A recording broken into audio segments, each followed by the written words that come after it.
عرض کرنے لگے حضور مجھے قرآن پڑھنا نہیں آتا، میں جاہل آدمی ہوں، مجھے عربی خوانی نہیں آتی، عبارت خوانی نہیں آتی۔ تو حضور محدث عبدالحق دہلوی نے ان کی آنکھوں میں آنسو دیکھا اور دل کی تڑپ کو دیکھا اور یہ ارشاد فرمایا کہ ایک پیارے تو گھر میں وضو کر مصلی بچھا، قرآن کو کھول، اس کی سطروں پہ اپنی انگلیاں پھرا دے، اللہ اللہ کر، اللہ تلاوت قرآن کا ثواب تجھ کو عطا فرمائے گا، اس کا فیضان عطا فرمائے گا۔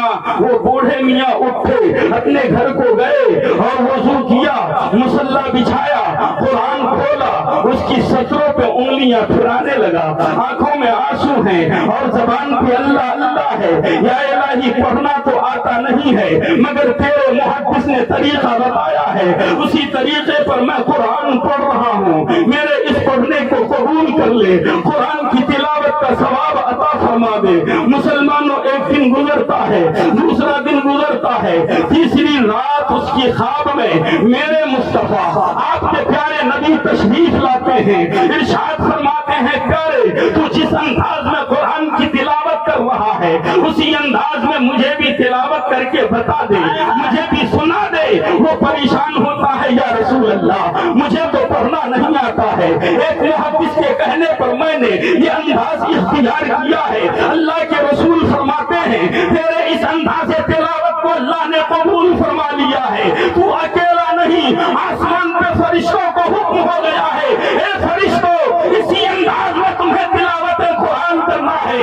جو قرآن لے کے بیٹھ جاتا ہے اللہ اس کی عادت مبارکہ کو فرشتوں میں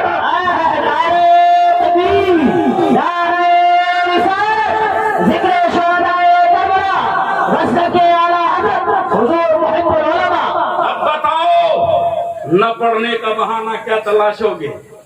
تمہارے لیے سہولت تو دی گئی ہے، اگر پڑھنا نہیں آتا تو قرآن کم سے کم کھولو، کھول کر اس کی سطروں پہ انگلیاں پھراؤ، نصیبہ جاگے گا، قسمت بلند ہوگی تو اللہ کے رسول خواب میں تشریف لائیں گے، تمہاری نوٹنکی کو عبادت بنا دیا جائے گا، تمہارے اس انداز کو اللہ قبول فرما لے گا۔ مسلمانوں سنو، وہ رات کو خواب میں دیکھ رہے ہیں، مصطفیٰ جان رحمت تشریف لے آئے ہوئے ہیں۔ مسلمانوں اللہ کے رسول کی ذات کا یہ عالم ہے، ساری کائنات کے ہر آدمی کی صورت میں شیطان آ سکتا ہے مگر پیارے نبی کا چہرہ اتنا مقدس چہرہ ہے، شیطان وہ روپ دھار نہیں سکتا ہے۔ اگر کسی مومن کے خواب میں آ جائے تو یقیناً سرکار تشریف لاتے ہیں، وہ سرکار ہی ہیں۔ اور پیارے مصطفیٰ صلی اللہ علیہ وآلہ وسلم نے یہ ارشاد فرمایا ہے من رآنی فقد رأى الحق۔ سبحان اللہ، ذرا تڑپ کے بولو سبحان اللہ۔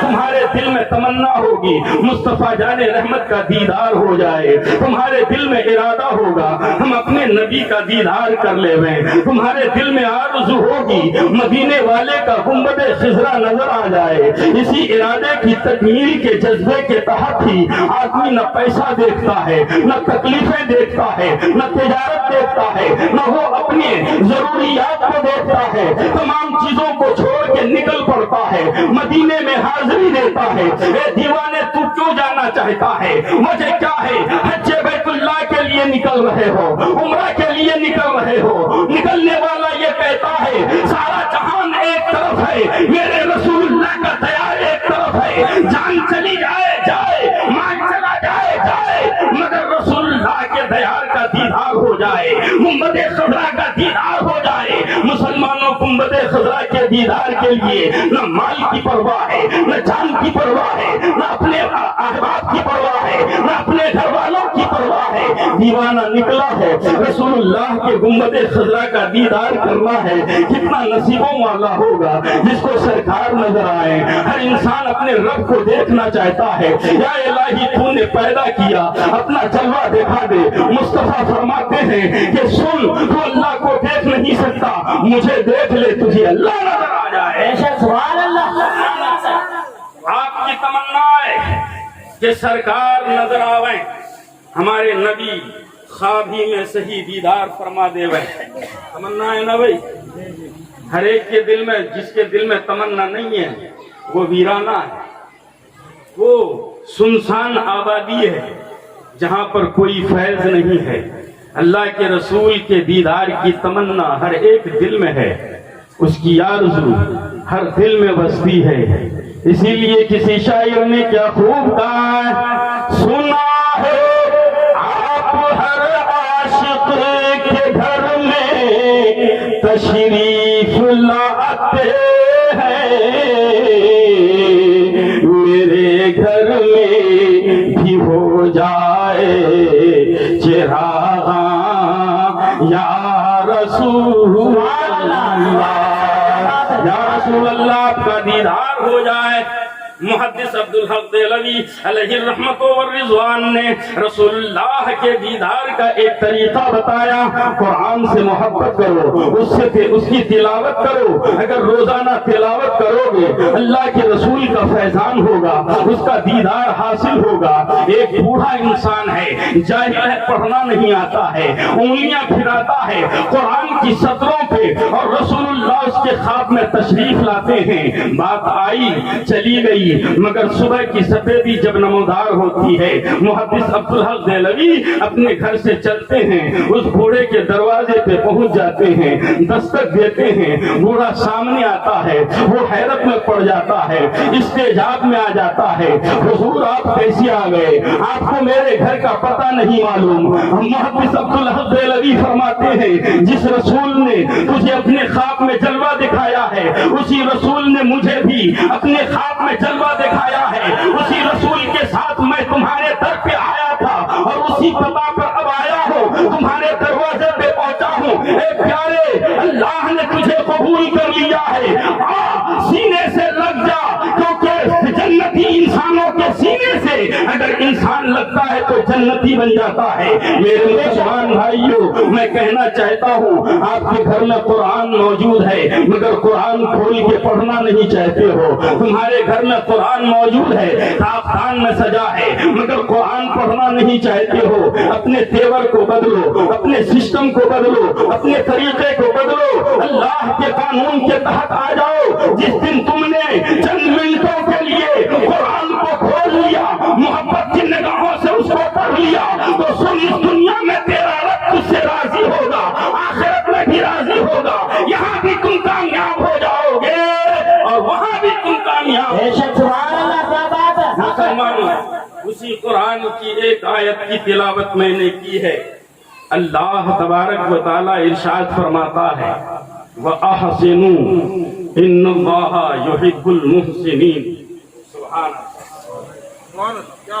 اللہ فرماتا ہے احسان کرو. کیا فرماتا ہے؟ احسان کرو، بھلائی کرو، لوگوں کی مدد میں رہو، اللہ کے بندوں کے تعاون میں رہو. اللہ کے بندوں کے ساتھ احسان کرنا ہے، بھلائی کرنا ہے. کیوں کرنا ہے؟ اللہ ارشاد فرماتا ہے ان اللہ یحب المحسنین. سبحان اللہ. بے شک اللہ احسان کرنے والوں کو پسند فرماتا ہے. تم کسی بندے کا احسان کرو گے، تم کسی اپنے بھائی پر احسان کرو گے، اس کا فیضان کیا ہوگا؟ اللہ ارشاد فرماتا ہے تو اپنے بھائی پر احسان کر، میں تجھ سے محبت کروں گا، میں تیرے ساتھ بھلائی کروں گا. تم اپنے بھائی کے ساتھ بھلائی کرو، رب تمہارے ساتھ خیر کا معاملہ فرمائے گا، اللہ تمہارے ساتھ مدد کا معاملہ فرمائے گا. آؤ حدیث رسول پڑھتے ہیں. پیارے نبی صلی اللہ علیہ وآلہ وسلم ارشاد فرماتے ہیں اذا کان العبد فی عون اخیہ فکان اللہ فی عون. سبحان اللہ. ذرا تڑپ کے بولو سبحان اللہ. اللہ کے رسول فرماتے ہیں حدیث پاک ہے تم اپنے بھائی کی مدد میں رہو، تم اپنے بھائی کی مدد میں رہو، کیونکہ جو اپنے بھائی کی مدد میں رہتا ہے اللہ اس بندے کی مدد میں رہے. اب بتاؤ یہ جتنے بندے ہیں اللہ کے، یہ سارے بندے کتنے مقدس ہیں. اگر ہم ان کے ساتھ عون کا معاملہ کریں، اگر ہم ان کے ساتھ امداد اور تعاون کا معاملہ کریں، اگر ہم ان کے ساتھ خیر و عافیت کا معاملہ کریں، اگر ہم ان کے ساتھ بھلائی کا معاملہ کریں، تو رسول فرماتے ہیں اللہ تیری مدد کرے گا. اللہ فرماتا ہے میں تیری مدد کروں گا. مسلمانوں، مگر ہم دیکھ رہے ہیں اپنے علاقے میں کہ اپنے بھائیوں کی مدد کے بجائے ہم بھائیوں کی قبر کھودنے کے لیے تیار رہتے ہیں. پارٹی کی بنیاد پر، سیاست کی بنیاد پر اور دیگر چیزوں کی بنیاد پر ہم 2 مہینے میں حالات دیکھے ہیں. لاک ڈاؤن کی وجہ سے گھر پہ رہنا ہوتا ہے، بڑا افسوس ہوتا ہے. گلاپاڑا کی سرزمین پہ 2 مسلمان گروپ آپس میں جھڑپ کرتا ہے، کوئی کسی کا سر پھوڑتا ہے، کوئی کسی کی ٹانگیں توڑ دیتا ہے، کوئی کسی کا مرڈر کر دیتا ہے. پھر یہ مقدمہ کے لیے پہنچتے ہیں کورٹ میں. مسلمانوں کا پیسہ برباد ہو رہا ہے، مسلمانوں کا مال برباد ہو رہا ہے. ارے تم سدھرو گے کب تمہارے اندر انقلاب آئے گا؟ جس مسلمان بھائی کا تم نے سر پھوڑا ہے، جس مسلمان بھائی کا پیر تم نے توڑا ہے، اللہ کے یہاں اس کا جواب دینا ہوگا، کیونکہ وہ مسلمان ہے. اللہ کے پیارے نبی صلی اللہ علیہ وآلہ وسلم ارشاد فرماتے ہیں من اذا مسلمن فاذانی، جو کسی مسلمان کو تکلیف دیتا ہے خوش نہ ہو جانا، تم کہیں اپنے غرور میں نہیں آ جانا. جو کسی مسلمان کو تکلیف دے وہ مجھے تکلیف دیتا ہے. بڑا غور کرو، جو کسی مسلمان کو تکلیف دے وہ مجھے تکلیف دیتا ہے. یہ کون کہہ رہے ہیں؟ تمہارے نبی فرما رہے ہیں، تمہارے رسول فرما رہے ہیں، جن کے نام پر تم اپنی جان قربان کرنے کے لیے تیار ہو. ارے کسی لیڈر کی بنیاد پر، کسی سیاسی پارٹی کی بنیاد پر تم جنت میں جانے والے نہیں ہو. ایک بھائی کی مدد میں رہنے سے جنت میں جانے والے ہو. کیا وجہ ہے؟ دنیا تمہارے دل میں اتنی بسی ہوئی ہے کہ تم آپس میں ایک دوسرے کے نہ جان کے طرفے ہو گئے ہو. وجہ کیا ہے کہ تم سدھرنا نہیں چاہتے ہو. سنو، اللہ کے رسول فرماتے ہیں ایک مسلمان کے ساتھ بھلائی کر، کسی گوشے میں بیٹھ کے اگر وہ بندہ تیرے لیے ہاتھ اٹھا کر دعا کر دے یا الہی تیرے اس بندے نے میری بھلائی کی ہے، تو اس کی بھلائی کر دے.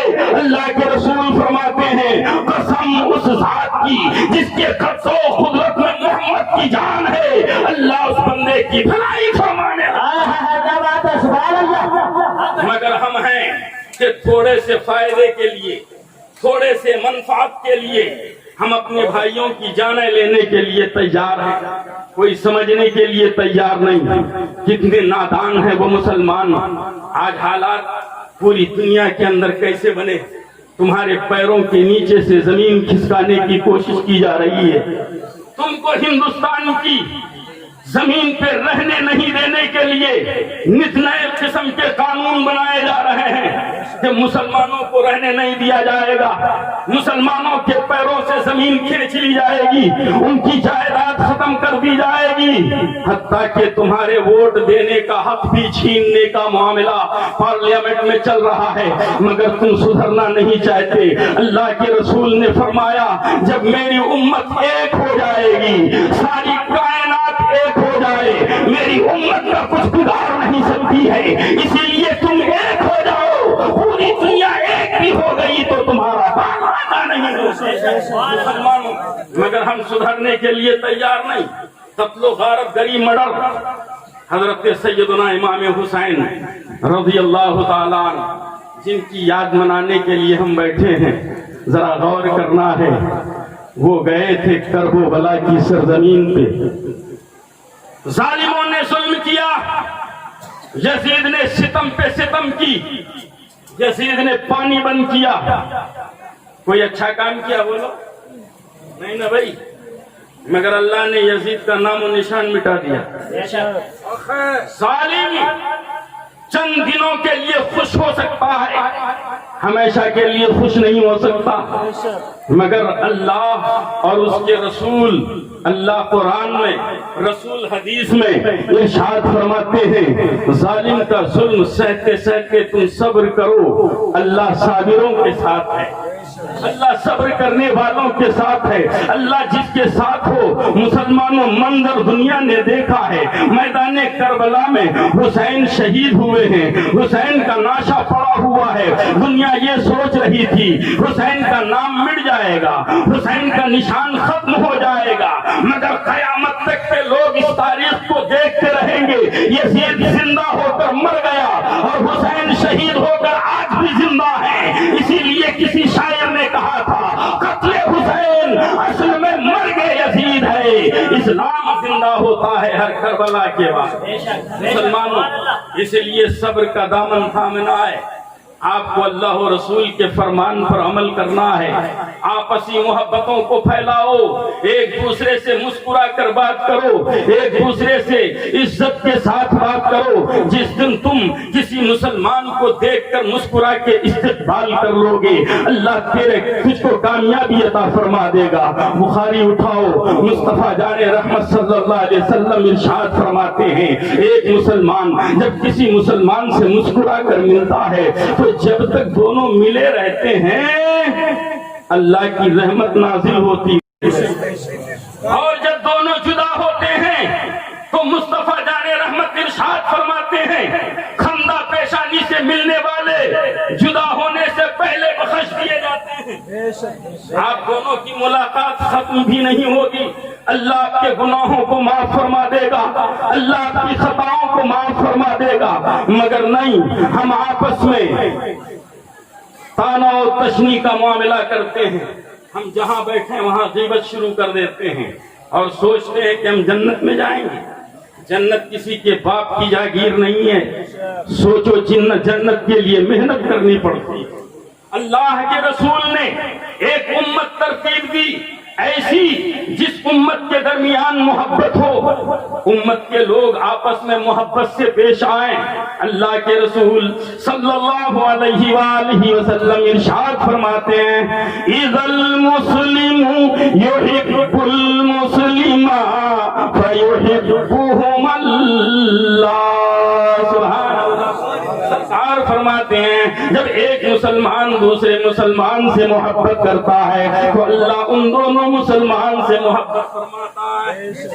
تم مجھ سے محبت کرتے ہو، میں تم سے محبت کرتا ہوں، دونوں کی محبتیں ختم نہیں ہوتی کہ اللہ کی محبت نازل ہونے لگتی ہے، اللہ کی رحمت نازل ہونے لگتی ہے۔ مسلمانوں ذرا غور کرنا ہے، تمہارا بھائی تیری بخشش کا ذریعہ ہے، تیری بہن تیری بخشش کا ذریعہ ہے، تیری بیوی تیری مغفرت کا ذریعہ ہے۔ آپس میں محبت سے رہو، ایک دوسرے کو گالی گلوچ نہ کرو، ایک دوسرے کے خلاف فتنہ سازی نہ کرو۔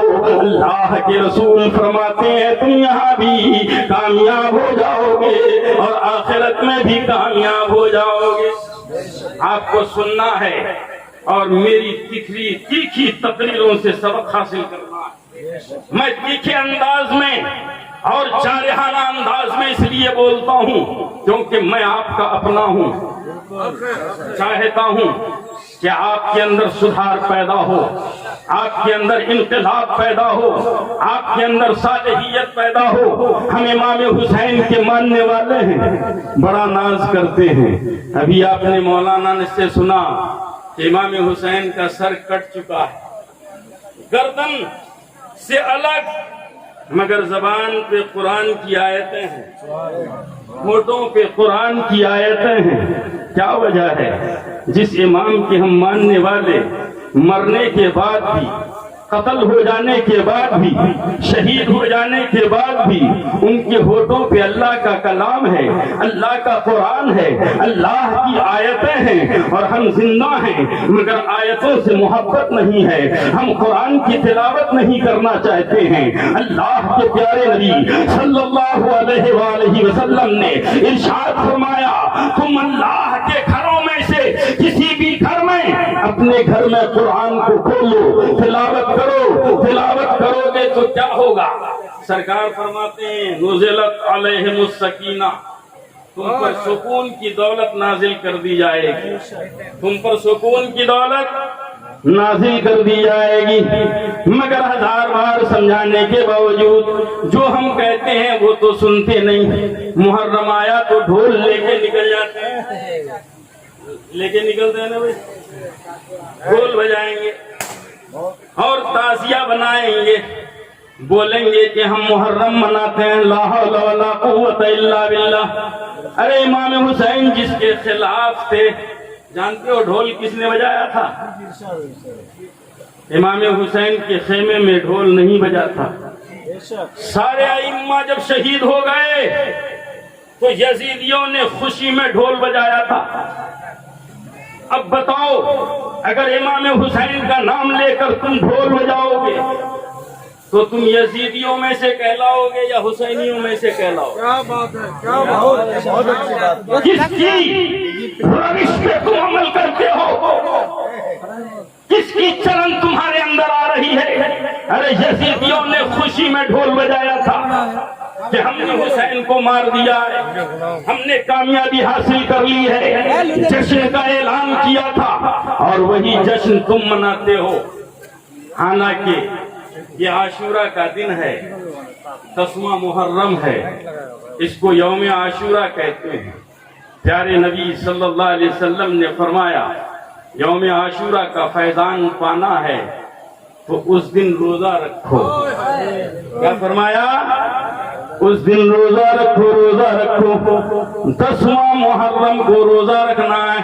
میری مائیں بھی غور سے سنیں، 10واں محرم روزے کا دن ہے، روزہ رکھنا چاہیے۔ اب ایک روزہ رکھنا ہے یا 2 روزہ رکھنا ہے؟ تو پیارے مصطفیٰ صلی اللہ علیہ وآلہ وسلم کی خدمت میں ایک صحابی آئے، آنے کے بعد یہ کہنے لگے یا رسول اللہ 10ویں محرم کو یہودی روزہ رکھتے ہیں،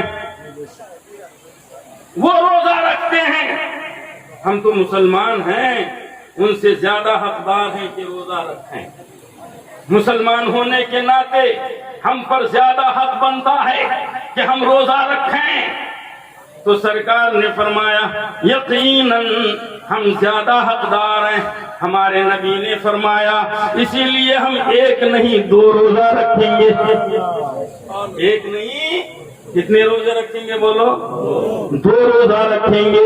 ایک روزہ رکھنا یہودیوں کی نشانی ہے، اور جڑواں روزہ رکھنا یہ نبی کریم صلی اللہ علیہ وسلم کی سنت مبارکہ۔ اب یہ 2 روزے کب رکھنا ہے؟ تو 9 محرم اور 10 محرم کو رکھو۔ پہلا روزہ 9 محرم کو، دوسرا روزہ 10 محرم کو، یا ترتیب بدلو، پہلا روزہ 10 محرم کو اور دوسرا روزہ 11 محرم کو۔ اس طرح آپ دونوں روزے لگاتار رکھ سکتے ہیں۔ اللہ کے پیارے نبی صلی اللہ علیہ وآلہ وسلم ارشاد فرماتے ہیں من صام فی عاشورا فیدخلہ اللہ فی الجنہ۔ ذرا طرف کے بولو سبحان اللہ، ذرا مچل کے بولو سبحان اللہ۔ مصطفیٰ جان رحمت صلی اللہ علیہ وآلہ وسلم ارشاد فرماتے ہیں جو عاشورہ کے دن روزہ رکھے گا اللہ اس کو جنت میں داخل فرمائے گا، اللہ اس کو جنت میں داخل فرمائے گا۔ میرے نوجوان بھائیوں، اللہ کے رسول نے تم کو طریقہ دیا ہے، اگر 10ویں محرم کے حقیقت کو معلوم کرنا ہے، اس کا فیضان پانا ہے، اس کی عظمتوں کو معلوم کرنا ہے تو سنو، ڈھول نہیں بجانا ہے، تاشا نہیں بجانا ہے، یزیدیوں کا کردار نہیں نبھانا ہے، تعزیہ نہیں بنانا ہے، بلکہ روزہ رکھنا ہے۔ 2 روزے رکھ لو، روزے ختم نہیں ہوں گے، اللہ تجھے جنت میں داخل فرما دے۔ سبحان اللہ۔ مگر ہم سدھرنے کے لیے تیار نہیں، ہزاروں بار بولنے کے باوجود بھی کان میں روئی ٹھونس کے بیٹھے ہیں یہ لوگ، سننا نہیں چاہتے مولویوں کی بولیوں کو کہ کہہ رہے ہیں ہم اپنے گھر کی بات بتا رہے ہیں، ہم اپنے گھر سے بول رہے ہیں۔ ارے جو تمہارے قرآن میں ہے، جو تمہاری حدیثوں میں ہے، وہ ہماری زبان میں ہے، ہم حدیثیں سناتے ہیں، قرآن پڑھ کر سناتے ہیں، ماننا تمہارا فرض ہے، اس کو تسلیم کرو، جس دن تم مان جاؤ گے اللہ کامیاب کر دے گا۔ سبحان اللہ، بے شک حق ہے۔ بولتے جائیں، چیختے جائیں، کوئی سننے کے لیے تیار نہیں۔ تھوڑی دیر کے لیے سما خراشی، تھوڑی دیر کے لیے جلسہ میں آ کر کے احسان کرتے ہو کہ ہم جلسے میں گئے نیکیاں مل گئی، نہیں، جلسے اس لیے سجائے جاتے ہیں تاکہ آپ کے دل کا جذبہ بیدار ہو جائے۔ سویا ہوا جذبہ اگر زندہ ہو جاتا ہے تو اللہ کے رسول صلی اللہ علیہ وسلم فرماتے ہیں باتیں سن کر سویا ہوا جذبہ اگر بیدار ہو جائے تو اللہ اس دل کو پسند فرما لیتا۔ اس لیے آپ کو اپنے اندر انقلاب پیدا کرنا ہوگا۔ مسلمان آؤ، ہم امام حسین رضی اللہ تعالیٰ عنہ کی یاد منا رہے ہیں، اور امام حسین کا کردار کیا، مقام کیا، تو حدیث رسول پڑھتے ہیں۔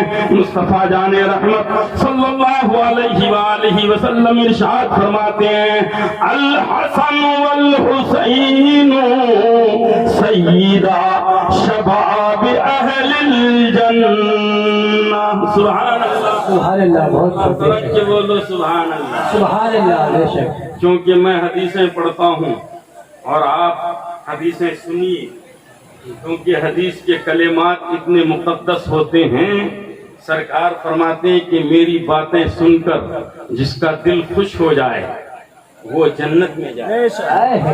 بے شک۔ عاشق، ایک دیوانے کا تیور یہی ہونا چاہیے کہ ہم اپنے محبوب کا کلام سن رہے ہیں۔ سرکار فرماتے ہیں الحسن والحسین سیدا شباب اہل الجنہ۔ سبحان اللہ۔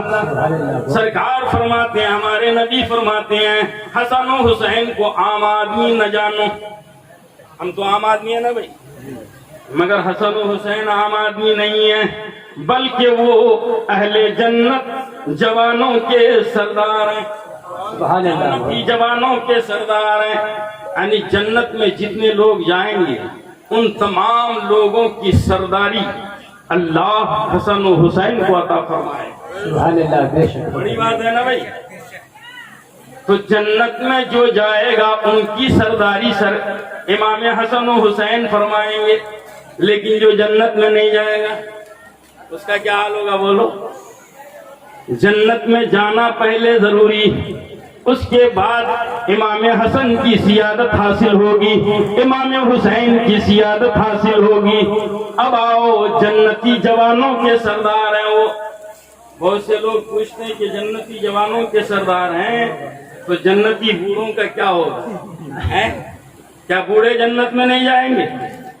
تو ایک حدیث سنو، پیارے نبی صلی اللہ علیہ وآلہ وسلم کی خدمت میں ایک بڑھیا آئی، ایک بوڑھی ماں آئی، پوچھنے لگی یا رسول اللہ میں جنت میں جاؤں گی یا نہیں جاؤں گی؟ میں جنت میں جاؤں گی یا نہیں جاؤں گی؟ سمجھ میں آ رہا ہے نا؟ تو سرکار نے فرمایا بوڑھی تو جنت میں نہیں جائے گی، بوڑھی تو جنت میں نہیں جائے گی۔ گڑیا رونے لگی، روتے روتے جانے لگی۔ تو سرکار نے صحابہ سے فرمایا مسکرا کر اس کو بلاؤ۔ گڑیا کو واپس بلایا اور سرکار نے مسکرا کر فرمایا مائی تو ضرور جنت میں جائے گی مگر بوڑھی بن کر نہیں، اللہ تم کو جوانی عطا فرما دے گا۔ یعنی کوئی بوڑھا نہیں ہوگا جوان، کوئی جنت میں کوئی بوڑھا نہیں ہوگا۔ ارے بوڑھاپے میں مرا ضرور ہوگا مگر جنت میں جا کے جوان ہو جائے گا۔ بوڑھی ہو کر کے مرے گی تو مگر جنت میں جاتے ہی جوان ہو جائے گی۔ بوڑھوں کو گھبرانے کی ضرورت نہیں ہے۔ مصطفیٰ جان رحمت ارشاد فرماتے ہیں کہ بوڑھے ہو کر جو مرتے ہیں اللہ اس کو جلدی جنت میں پہنچا کر جوان بنا دیتا ہے۔ اب بات بوڑھوں کی آئی ہے تو میں کہہ دوں ہمارے ماں باپ بھی بوڑھے ہیں۔ اکثر ہمارے علاقے میں جب ماں باپ بوڑھے ہو جاتے ہیں تو بہویں خدمت کرنا نہیں چاہتی۔ بیٹے ماں باپ بوڑھے ماں باپ کو تڑپتا ہوا چھوڑ دیتے ہیں. مسلمانوں جانتے ہو یہ بوڑھے کیا ہیں؟ تو آؤ حدیث رسول پڑھتے ہیں. اپنے نبی کی بات اگر مانتے ہو تو اس حدیث کو سنو اور عمل کرنے کی کوشش کرو. اللہ کے رسول صلی اللہ علیہ وآلہ وسلم ارشاد فرماتے ہیں فی رضا الشیوخ رضا اللہ فرض اللہ بخدمتہ. سبحان اللہ. اللہ کے رسول صلی اللہ علیہ وآلہ وسلم ارشاد فرماتے ہیں اے میری امت کے لوگوں، اگر تمہارے گھر میں کوئی بوڑھا ہے تو اس سے چڑھنے کی ضرورت نہیں، اس کی بولیوں سے تمہیں نفرت کھانے کی ضرورت نہیں، اس بوڑھے سے دور ہونے کی ضرورت نہیں. تم اس بوڑھے سے قریب ہو جاؤ، اس بوڑھے سے محبت کرو، کیونکہ اللہ نے بوڑھوں کی رضا میں اپنی رضا کو مضمر کر دیا. اگر بیٹا اللہ کو راضی کرنا چاہتا ہے، اگر بہو اپنے رب کو راضی کرنا چاہتی ہے تو اللہ کے رسول نے فرما دیا کچھ کرنے کی ضرورت نہیں، اپنے بوڑھوں کو راضی کر لو، اللہ تم سے راضی ہو جائے. سبحان اللہ. بے شک. مگر آج بوڑھوں کی خدمت نہیں کی جاتی، ان کو تانا کسا جاتا ہے. اس عمر میں خیبہ ساتھ چھوڑ دیتے ہیں، بدن کی طاقت ختم ہو جاتی ہے. اس عمر سے آپ کو بھی گزرنا ہے، سب کو گزرنا ہے. اللہ کے رسول صلی اللہ علیہ وآلہ وسلم نے دیکھا ایک صحابی جوان ہیں حضرت مصعب بن عمیر. کیا نام ہے؟ نام لو صحابیوں کا اپنی زبان سے. مصعب بن عمیر، بڑے ٹھاٹھے مارتا ہوا جوان. سرکار مسجد نبوی سے نکلے، مدینے کی گلی سے گزر رہے ہیں تو دیکھا کہ ایک بوڑھا حضرت ابو امامہ باہلی رضی اللہ تعالیٰ عنہ ادھر سے گزر رہے ہیں، راستہ کراس کرنا چاہتے ہیں، مگر بوڑھا آدمی اس پار سے اس پار آنے کے لیے ڈر رہے ہیں، کہیں کوئی آ نہ جائے ٹکر نہ مار دے. آج بھی ہوتا ہے نا بھائی، آج تو اور زیادہ ہوتا ہے، روڈ کراس کرنا ہی مشکل ہے. تو اس دور میں مصعب بن عمیر نے اس بوڑھے کا ہاتھ پکڑا اور اس کو راستہ پار کر دیا. اللہ کے رسول نے دیکھا، ارشاد فرمایا اے مصعب بن عمیر تم نے ایک بوڑھے کو راستہ پار کرایا ہے، اللہ تجھے آسانی سے صراط مستقیم پہ پار کر دے گا. سبحان اللہ. راستہ آسان فرما دے گا. مسلمانوں چاہے بوڑھا ہو چاہے بوڑھی ہو، اگر تم اس کی خدمت کرتے ہو تو خدمت رائے گا نہیں جاتی، بیکار نہیں جاتی. قدم قدم پہ اللہ تمہارے لیے نیکیاں لکھتا ہے، تم سے راضی ہو جاتا ہے. اس لیے بوڑھوں کی خدمت کرنا ہے. پیارے نبی صلی اللہ علیہ وآلہ وسلم نے بوڑھوں کے لیے بڑی دعا فرمائی. ایک صحابی ہیں، ان کی داڑھی سفید ہو گئی. کیا ہو گئی تھی بولو؟ جیسے ہماری پک گئی، سفید ہو گئی. تو سرکار نے فرمایا صحابہ سے کہ اس سفید داڑھی والے بوڑھے سے دعائیں لو. سبحان اللہ. کیا فرمایا؟ اس سفید داڑھی والے بوڑھے سے دعائیں لو، کیونکہ اللہ سفید داڑھی والوں کی دعاؤں کو قبول فرماتا ہے. بے شک. سبحان اللہ. اب بتاؤ اپنے نبی کی تعلیمات پر عمل کرو گے یا نہیں کرو گے؟ اللہ کے رسول صلی اللہ علیہ وسلم نے بوڑھوں کو تمہارے لیے نعمت بنا دیا ہے. امام حسین رضی اللہ تعالیٰ عنہ جنتی جوانوں کے سردار ہیں.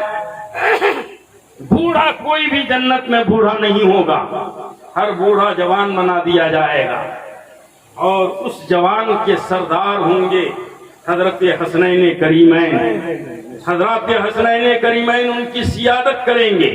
مسلمانوں اس لیے حسنین کریمین سے یہاں محبت کرنا ہے آپ دیکھو جو یہاں پر سردار مانے گا، جو ان کو سید مانے گا، کیونکہ وہ جنت میں سردار ہوں گے، مگر اس کا مظاہرہ دنیا میں ہونا ہوگا۔ دیکھتے ہیں کون حسین کو سردار مانتا ہے، کون حسین کو سردار نہیں مانتا ہے۔ جو حسین کو یہاں سردار مانتا ہے، اللہ اس کو جنت میں بھی ان کی سرداری عطا فرمائے۔ اس لیے حسنین کریمین سے محبت کرنا ہے، حسن و حسین سے اپنے آپ کو لگاؤ پیدا کرنا ہے، حسنین کی ذات سے آپ رابطہ پیدا کرنا ہے، ایک تعلق پیدا کرنا ہے۔ کتنے پیارے تھے حسن و حسین، ذرا دیکھیں، ہمارے پیارے نبی کے نواسے ہیں۔ نواسے سے ہر ایک کو محبت ہوتی ہے نا بھائی؟ میں سمجھتا ہوں پوتا سے زیادہ نواسے سے محبت ہوتی ہے۔ جو لوگ نانا بنے، ہم تو بنے نہیں ہیں، مگر جو لوگ نانا بنے ہیں جیسے عبد القادر بھائی ہیں، ان کو ضرور آئیڈیا ہوگا کہ نواسے سے محبت ہوتی ہے نا۔ ہمارے نبی کو بھی نواسے سے بڑا پیار۔ جب حسن و حسین آتے تھے تو دنیا والے بچوں سے محبت کرتے ہیں تو کیا کرتے ہیں؟ گود میں لیتے ہیں، گود میں لے کے اس کے گال کو بوسہ دیں گے، اس کے ہونٹوں کو چومیں گے، یہی نہ کریں گے؟ مگر ہمارے پیارے نبی بوسہ نہیں دیتے تھے، حسنین کریمین کو گود میں لے کر کے ان کی زلفوں کو سونگھتے تھے، ان کے بالوں کو سونگھتے تھے، ان کے گالوں کو سونگھتے تھے، ان کے ہونٹوں کو سونگھتے تھے۔ سونگنا سمجھتے ہو نا بھائی؟ سونگھتے تھے۔ صحابہ نے دیکھا، عرض کیا یا رسول اللہ، یہ پیار کا انداز بڑا نرالا ہے، بچوں سے پیار کیا جاتا ہے تو گالوں کو چوما جاتا ہے، ان کے ہونٹوں کو بوسہ دیا جاتا ہے، ان کے زلفوں کو بوسہ دیا جاتا ہے۔ آج تک ہم نے کسی کو نہیں دیکھا جو پیار جتانے کے لیے بالوں کو سونگھا ہوگا، گالوں کو سونگھا ہوگا۔ مسلمانوں آؤ، مصطفیٰ جان رحمت ارشاد فرماتے ہیں، تمہارے بیٹے ہیں مگر میرے نواسے ہیں۔ ارشاد فرماتے ہیں، ہم ریحان فی الدنیا والآخرہ۔ سبحان اللہ، کے بولو سبحان اللہ، کے بولو سبحان اللہ۔ اللہ کے پیارے نبی صلی اللہ علیہ وآلہ وسلم ارشاد فرماتے ہیں، تیرا بیٹا صرف بیٹا ہے، تیری بیٹی صرف تیری بیٹی ہے، تیرا نواسا صرف تیرا نواسا ہے، مگر میرا نواسا صرف میرا نواسا نہیں، بلکہ دنیا میں یہ دونوں میرے لیے دو پھول ہیں۔ یہ دونوں میرے لیے دنیا میں دو پھول ہیں۔ ہمارے نبی صلی اللہ علیہ وسلم نے فرمایا، یہ دونوں میرے لیے دنیا میں دو پھول ہیں، اور پھول کو سونگھا جاتا ہے۔ پھول کو کیا کرتے ہو؟ سونگتے ہو نا؟ سونگنے سے فائدہ کیا ہوتا ہے؟ دماغ معطر ہو جاتا ہے، دل روشن ہو جاتا ہے، سکون ملتا ہے، تازگی ملتی ہے۔ اللہ کے رسول نے گویا فرما دیا، حسن و حسین میرے دو پھول ہیں، جب سونگھتا ہوں تو میرا دماغ معطر ہو جاتا ہے، میرا دل روشن ہو جاتا ہے، میں سکون پاتا ہوں۔ وجہ تسکین قلب رسول ذات حسنین کا بوسہ ہے۔ حسنین یہ دو پھول ہیں۔ میرے نبی نے فرمایا، سرکار علم غیب والے ہیں، جانتے ہیں۔ اب ایک مثال دیتا ہوں کہ پھول کے ساتھ کیا کیا جاتا ہے، بولو۔ جب باغ میں لگا رہتا ہے تو پھول باغ کی خوبصورتی کا ذریعہ ہے۔ جب تک پھول اپنے جھاڑ پہ رہے گا تو جھاڑ خوبصورت دکھے گا کہ نہیں، بولو؟ خوبصورت دکھے گا نا۔ تو جب تک حسنین کریمین زندہ رہے، اسلام کے جھاڑ کی خوبصورتی باقی رہی۔ وہ اسلام کی حسن و جمال میں اضافہ کرتے رہے، اور یہی پھول توڑ لیا جاتا ہے تو توڑ کے پھول کو کرتے کیا ہیں؟ مارکیٹ میں لاتے ہیں، لانے کے بعد اس کو رسی میں پرو کے گلے کا ہار بنایا جاتا ہے۔ ہار بناتے ہیں نا پھولوں کا۔ اب آؤ، سرکار جانتے تھے کہ ایک دن آئے گا، میرے گلشن کے اس دو پھول کو توڑ کر شہادت کی لڑی میں پرو کر اسلام کے گردن پہ ڈال کے اسلام کی عزت بڑھا دی ہے. سبحان اللہ. اسلام کے گردن پہ ڈال کے اسلام کی عزت بڑھا دی جائے گی. مسلمانوں جب تک زندہ رہے وہ اسلام کی شان بنے رہے، اور جب شہید ہو گئے گلشن مصطفیٰ کے اس دو پھول کو جب شہید کر دیا گیا، کاٹا گیا، شہادت کی لڑی میں پرو کر ان دونوں کو اسلام کے گلے میں ڈال دیا گیا، تو شاعر پکارا قتل حسین اسلم میں مر کے یزید ہے، اسلام زندہ ہوتا ہے ہر کربلا کے بعد. آپ سمجھو گویا میرے پیارے نبی نے اپنے جیتے جی یہ فرما دیا پھول کہہ کر کہ ایک دن یہ دونوں پھول توڑے جائیں گے، ایک دن یہ دونوں پھول توڑ دیے جائیں گے، مگر توڑنے کے بعد بھی اسلام کی عزت کا ذریعہ بن جائیں گے، مذہب کے وقار کا سبب بن جائیں گے. مسلمانوں حسنین کریمین اسی سبب اسلام کی روشنی کے سبب ہیں، اسلام کی شان اور اس کی بقا کا ذریعہ ہیں. امام احمد رضا خان فاضل بریلوی علیہ الرحمت و رضوان ارشاد فرماتے ہیں کیا بات رضا اس چمنستان کرم کی، زہرا ہے کلی جس میں حسین اور حسن پھول. یعنی اے لوگو مصطفیٰ جان رحمت کا گلشن نبوت ہے، اس گلشن نبوت کے دو پھول حسن و حسین ہیں. مصطفیٰ فرماتے ہیں یہ دنیا میں بھی میرے لیے راحت کا ذریعہ ہے، آخرت میں بھی میرے لیے راحت کا ذریعہ ہے. ارشاد فرماتے ہیں من احب حسنا وحسینا فاحبنی ومن احبنی فیحبہ اللہ. اللہ کے رسول فرماتے ہیں حسن و حسین سے جو محبت کرے گا وہ گویا مجھ سے محبت کرتا ہے. سبحان اللہ. جو حسن و حسین سے محبت کرتا ہے وہ گویا مجھ سے محبت کرتا ہے، اور جو مجھ سے محبت کرے اللہ اس سے محبت کرے گا. سبحان اللہ. بہت بہت. اسی لیے حسن و حسین سے محبت کرنا ہے، محبت کرنا ہے. حسن و حسین کی ماں کا نام کیا ہے بتائیں کوئی بھائی؟ بی بی فاطمہ نام ہے. بی بی فاطمہ یہ ہمارے نبی کی بیٹی ہیں. حضرت سیدتنا فاطمہ الزہرا رضی اللہ تعالی عنہ یہ کون ہے؟ ذرا غور کرو. مصطفیٰ جان رحمت صلی اللہ علیہ وآلہ وسلم ارشاد فرماتے ہیں فاطمہ تو بضعۃ منی. سبحان اللہ. رسول فرماتے ہیں فاطمہ میری بیٹی ہے، میرے بدن کا ایک ٹکڑا ہے. سبحان اللہ. فاطمہ کیا ہے؟ یہ میری بیٹی ہے، یہ میرے بدن کا ایک ٹکڑا ہے. اللہ کے رسول فرماتے ہیں فاطمہ تو میرے بدن کا ایک ٹکڑا ہے، تجھے تکلیف جو دے گا وہ مجھے تکلیف دے گا. سبحان اللہ. سرکار فرماتے ہیں اے فاطمہ اللہ نے تجھے پیدا کیا ہے کیونکہ میری امت کی خواتین کو ایک نمونہ اور آئیڈیل ملنا ہے.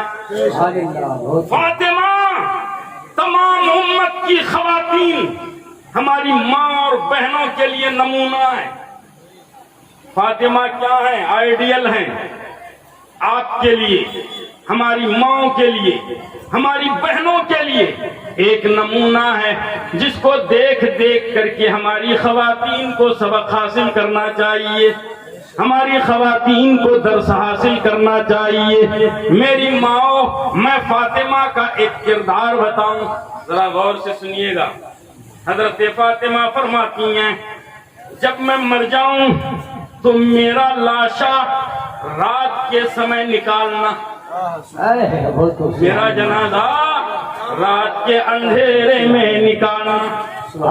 لوگوں نے پوچھا کیا ماجرا ہے، کیا وجہ ہے؟ میری ماں غور سے سنو. حضرت فاطمہ فرماتی ہیں کبھی سورج کی شعاؤں نے میرے بالوں کا چہرہ نہیں دیکھا. سورج نے کبھی میری بالوں کی جھلک نہیں دیکھی. میری ماں، اگر تم فاطمہ کی کنیز ہو، اگر تم فاطمہ کو اپنا آئیڈیل مانتے ہو تو فاطمہ کا پردہ دیکھو، فاطمہ کا جذبہ دیکھو. فرماتی ہیں کہ سورج کی دھوپ نے کبھی میرے بالوں کو نہیں دیکھا، میرے چہرے کو نہیں دیکھا. اللہ کے رسول صلی اللہ علیہ وسلم نے فرمایا اے فاطمہ، جو تیرے کردار پہ عمل کر لے وہ تیرے ساتھ جنت میں ہوگی، جو میرے کردار پہ عمل کر لے وہ میرے ساتھ جنت میں ہوگا. حضرت فاطمہ الزہرا نے فرمایا کہ میرا جنازہ رات کو اٹھاؤ. کیوں؟ تاکہ کفن میں لپٹی ہوئی لاش کا اونچ نیچ نشیب و فراز کسی کو نظر نہ آئے. اتنا پردہ. ہم جس نبی کے امتی ہیں، ہم جس نبی کے غلام ہیں، اس کی بیٹی کے پردے کا یہ عالم ہے. مگر ہمارے پردے کا کیا عالم ہے؟ ہمارے گھر کی خواتین پردے میں رہنا پسند، ہمارے گھر کی عورتیں بے پردہ ہو کر جینا چاہتی ہیں.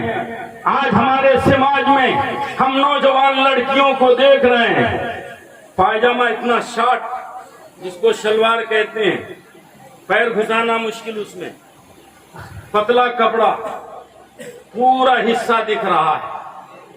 اس کو کچھ بولتے ہیں لوگ، پتہ نہیں کون سا پائجامہ ہے وہ، اللہ ہی بہتر جانے. بدن سے چپک جاتا ہے، ایسا لگتا ہے کہ چمڑا ہے وہ.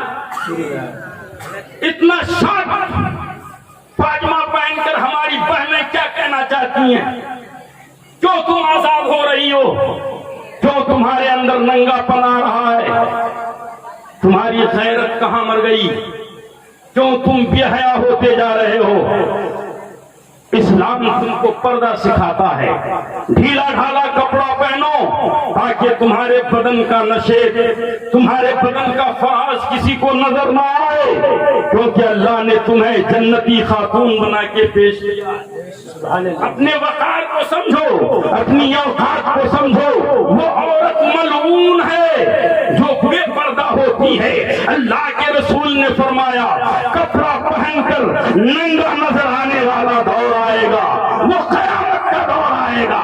قرب قیامت میں لوگ کپڑا پہنیں گے مگر وہ ننگے نظر آئے گا. قیامت کے قریب میں قیامت کی نشانیوں میں سے بتایا سرکار نے. قیامت کی نشانی کیا ہے؟ آدمی کپڑا پہنے گا مگر ننگا نظر آئے. آج ہم دیکھ رہے ہیں ہمارے کچھ نوجوان بچوں کو وہ کون سا جینس پینٹ ہوتا ہے، اتنا شارٹ، اللہ بچائے. یہاں تک نماز پڑھنے کے لیے جھکے گا تو پورا ننگا دکھے گا، ہے نا بھائی؟ وہ نماز نہیں پڑھ سکتا، اتنا شارٹ ہے. پیشاب پاخانہ کے لیے بیٹھ نہیں سکتا. ہماری ماں اور بہنیں بالکل پتلا کپڑا پہنتی ہیں، اس کے بدن کا رنگ باہر جھلکتا ہے. اللہ کے رسول نے فرمایا ایسی عورتیں لعنتی ہیں. یہ قیامت کی نشانی ہے. جو قیامت کو کھینچ کر اپنے قریب لانا چاہتی ہو، پردہ کرو، دنیا میں سہولتیں حاصل ہوں گی. حضرت فاطمہ الزہرا بڑی پردہ دار خاتون ہیں اور بڑی پیاری خاتون ہیں. آپ دیکھیں حسن و حسین ایک دن بیمار ہو گئے، دونوں بھائی بیمار، بخار آ گیا. حضرت علی کے گھر میں حضرت علی ہیں اور حضرت فاطمہ ہیں، حضرت امام حسن ہیں، امام حسین ہیں. کتنے ہو گئے؟ 4 لوگ. اور ایک باندی ہے، ایک نوکرانی ہے. اس نوکرانی کا نام کیا بولو؟ فضہ. کیا نام ہے؟ اب حضرت علی کے گھر میں رہنے والے 5 لوگوں کا نام: حضرت علی، حضرت فاطمہ بیوی ہیں، بیٹے امام حسن ہیں، بیٹا امام حسین ہیں، ایک نوکرانی جس کو باندی کہتے ہیں وہ فضہ ہیں، حضرت فضہ رضی اللہ تعالی عنہ. حسن و حسین بیمار ہو گئے تو حضرت فاطمہ نے منت مانا. کیا منت مانا؟ ہماری عورتیں بھی منت مانتی ہیں. مور کٹرا ٹھیک ہوں گے بولے ایک گرو دوں ملے ہے نا, یا فلاں مزار میں لے جا کے ہم چادر چڑھا دیں گے. یہی نہ منت مانتے ہیں, کیونکہ اس میں محنت کم ہے, آسان ہے. ٹھیک ہو گئے, لے جا کے چادر چڑھا دیے, بات ختم ہے نا. مگر حضرت فاطمہ اللہ کی بارگاہ میں عرض کرتی ہیں, یا الہی, اے میرے خدا, اگر حسن و حسین صحت مند ہو گئے تو ہم روزہ رکھیں. کیا فرمایا؟ ہم روزے کی منت کرتے ہیں. جب حضرت فاطمہ نے روزے کی منت کر لی تو حضرت علی نے سن لیا. کہا فاطمہ, حسن و حسین سے صرف تم ہی محبت نہیں کرتی ہو, ہم بھی محبت کرتے ہیں, لہذا ہم بھی منت مانتے ہیں کہ حسن و حسین صحیح ہو گئے, صحت مند ہو گئے, بیماری ختم ہو گئی تو ہم بھی روزہ رکھیں گے. تو حضرت فضہ جو باندھی ہیں, نوکرانی ہیں, وہ دوڑ کے آتی ہیں, کہتی ہیں, اے فاطمہ, حسن و حسین سے محبت صرف تم نہیں کرتے, ہم بھی کرتے ہیں, لہذا یہ اگر صحت مند ہو گئے تو میں بھی منت مانتی ہوں کہ میں بھی روزہ رکھوں گی. سبحان اللہ, بے شک. پورے گھر والے روزے سے. اب آؤ, روزہ رکھ, صحت مند ہو گئے حسن و حسین, اب روزہ رکھنا ہے. گھر میں کھانے کے لیے کچھ بھی نہیں ہے, روزہ رکھا. حضرت علی اپنی زرہ لے گئے, مارکیٹ میں بیچ کے لائے, چند روٹیاں مہیا کی, چند روٹیوں کا انتظام فرمایا. غور سے سنو, کھانے کے لیے بیٹھے ہیں, افطار کرنا ہے. دروازے پہ دستک ہوئی اور کسی نے یہ